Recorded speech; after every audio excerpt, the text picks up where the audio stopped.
Romans, countrymen, be patient till the last. Hear me for my cause, and be silent that you may hear. Believe me for mine honor, and have respect to mine honor that you may believe. Censure me in your wisdom, and awake your senses that you may the better judge.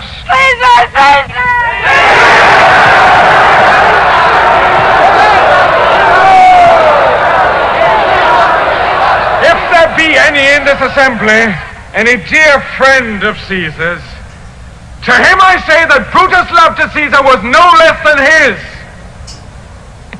If then that friend demand why Brutus rose against Caesar, this is my answer. Not that I loved Caesar less, but that I loved Rome more. Had you rather Caesar were living and die all slaves, than that Caesar were dead, to live all free men? No!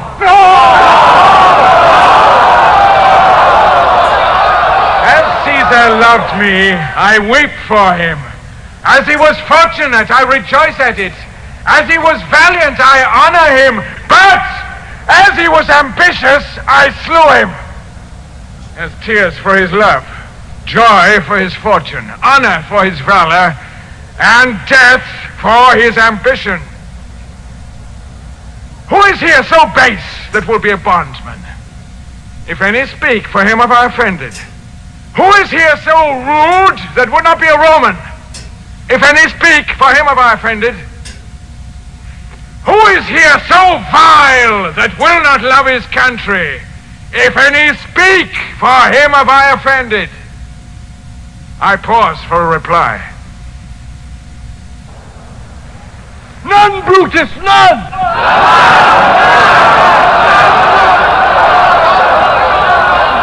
Then none have I offended. I have done no more to Caesar than you shall do to Brutus. The question of his death is enrolled in the Capitol. His glory not extenuated wherein he was worthy, nor his offenses enforced for which he suffered death.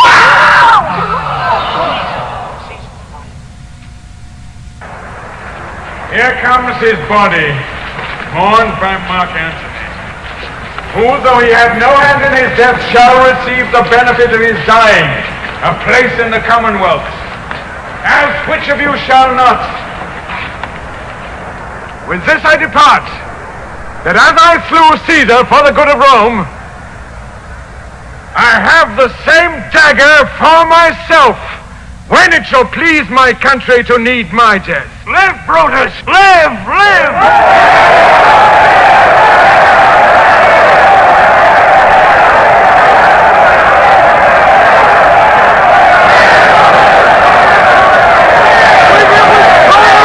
Roman to his house!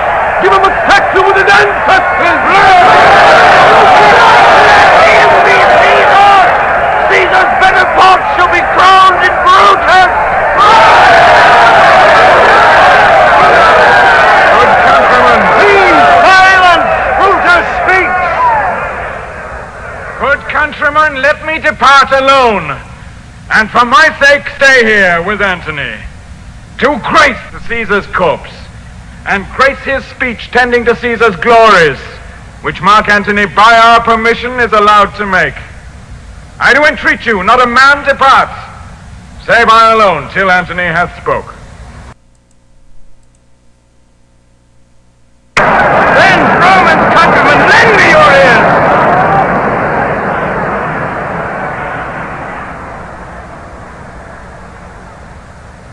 I come to bury Caesar, not to praise him. The evil that men do lives after them. The good is oft interred with their bones. So let it be with Caesar. The noble Brutus hath told you Caesar was ambitious. If it was so, it was a grievous fault, and grievously hath Caesar answered it. Here on the leave of Brutus and the rest, for Brutus is an honorable man. So are they all honorable men. Come I to speak in Caesar's funeral. He was my friend, faithful and just to me. But Brutus says he was ambitious, and Brutus is an honorable man.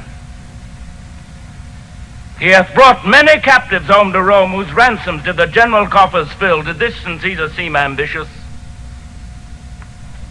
When did the poor have cried, Caesar hath wept? Ambition should be made of sterner stuff. Yet Brutus says he was ambitious, and Brutus is an honorable man. You all did see that on the Lupercal I thrice presented him a kingly crown, which he did thrice refuse. Was this ambition? Yet Brutus says he was ambitious, and sure he is an honorable man. I speak not to disprove what Brutus spoke, but here I am to speak what I do know. You all did love him once, not without cause. What cause withholds you then to mourn for him? O judgment, thou art led to brutish beasts, and men have lost their reason.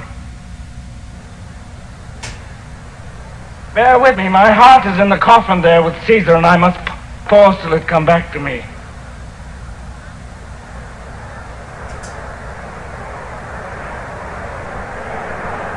Methinks there is much reason in his saying.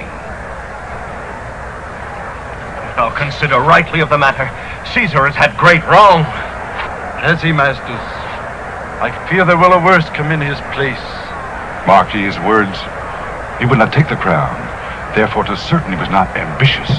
If it be found so, some will dare abide it. There's not a nobler man in Rome than Antony. Now mark him.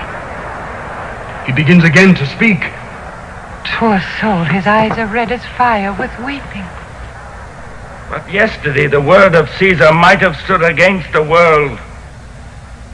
Now lies he there, and none so poor to do him reverence. Oh, masters, if I were disposed to stir your hearts and minds to mutiny and rage, I should do Brutus wrong and Cassius wrong, who you all know are honorable men. I will not do them wrong.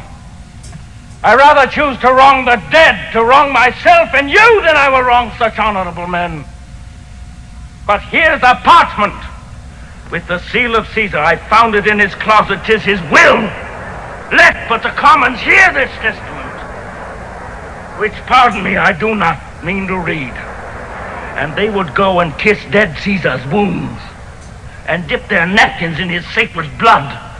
Yea, beg a hair of him for memory, and dying mention it within their wills, bequeathing it as a rich legacy unto their issue. We'll hear the will. Read it, Mark Antony. We will hear Caesar's will. Patience, gentle friends, I must not read it. It is not meet you know how Caesar loved you. You are not wood, you are not stones, but men. And being men, hearing the will of Caesar, it will inflame you, it will make you mad.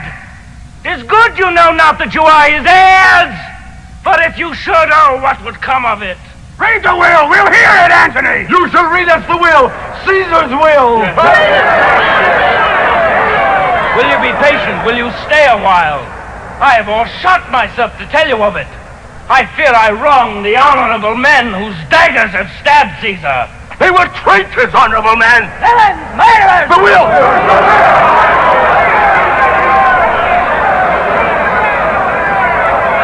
You will compel me then to read the will. Then make a ring around the corpse of Caesar and let me show you him that made the will. Shall I descend, and will you give me leave?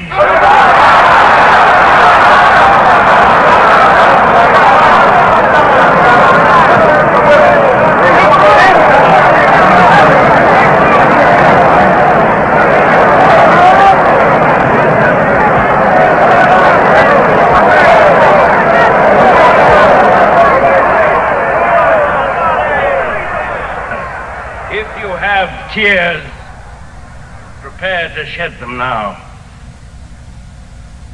You all who know this mantle, I remember the first time ever Caesar put it on was on a summer's evening in his tent that day he overcame the Nervii. Look, in this place ran Cassius' dagger through. See what a rent the envious Casca made. Through this, the well-beloved Brutus stabbed.